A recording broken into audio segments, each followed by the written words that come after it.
Hey guys, what's up? It's Rygar the Destroyer, and today we're going to be taking a look at K-2S0 from the Star Wars Black Series.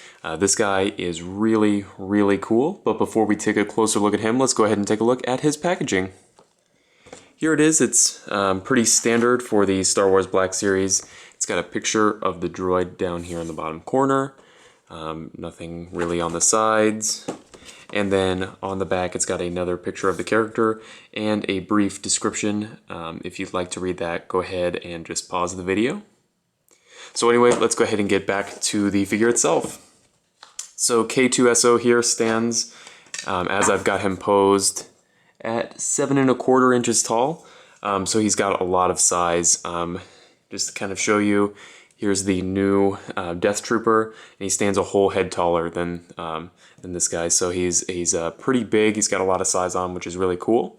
And I just have to say that I absolutely love the design of this character. The really long, skinny legs and arms, and then the sort of tiny torso, and then the kind of it reminds me a lot of a skull looking at the head, which is really cool. And he's kind of hunched over again, really cool.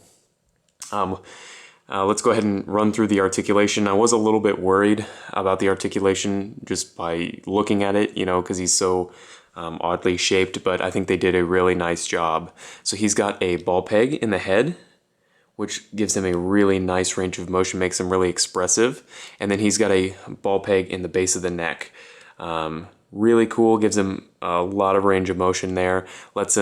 Doesn't really let him look up too much, but since he's so tall, I don't think that's a problem. And then he can really look down and everything, which is cool. He's got ball hinge shoulders. That's as far as they go up, but I think it's probably fine for posing. They do spin 360. He has a cut joint right above the elbow hinge. Then he's got a swivel right below the elbow, swivel above the wrist, and then a hinge, which gives him a nice range of motion, and that's the same on both sides. He's got what feels like a ball peg in the torso, lets him pose a little bit, and then you can also turn it. It wants to, at least on mine, oh, there we go, it was just stuck a little bit, so you can turn it freely there. He's got ball pegs in the hips. They did a pretty nice job with these. You can actually get them out to the side, very decent amount. You know, I can't imagine needing more than that for a droid character, so that's really cool.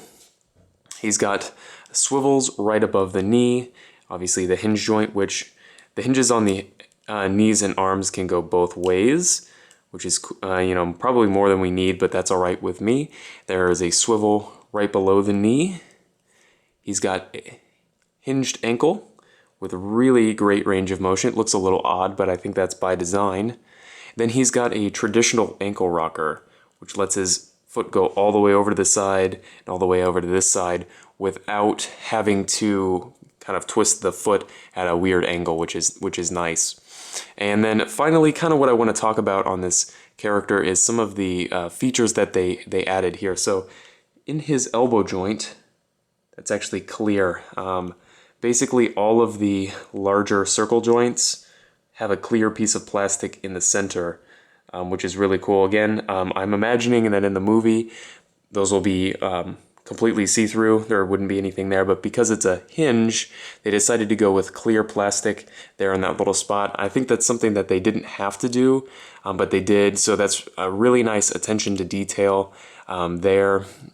Aside from that, most of the paintwork is very clean from what I've seen. Some of the orange isn't the cleanest, but I think it's all right.